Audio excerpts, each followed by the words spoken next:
So investing in like really challenging tasks and skills builds that capacity so that we have access to it when we need it.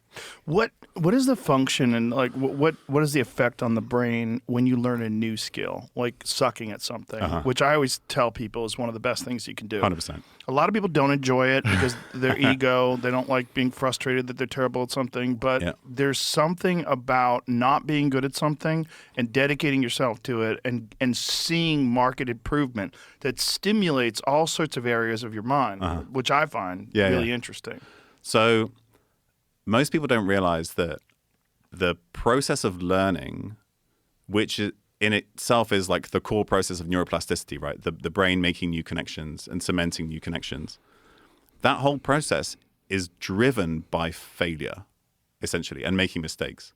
Because your brain is a prediction machine. It's constantly predicting what's going to happen next based on the world around you and what you're trying to do.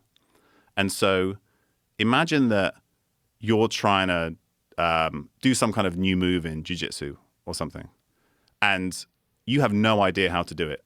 You're going to try it, and there's going to be this big gap between your expectation and reality. That's going to be frustrating, right? That's the feeling of failure. But that's what diverts resources in the brain to say, hey, we need to close the gap between what we hoped would happen and what actually happened. And that's what drives neuroplasticity. And this is also then what drives the cementing and function of these networks in the brain associated with that. So the idea that you start sucking at something and you get better at it over time, that is exactly the thing that the brain needs in order to improve and maintain its function.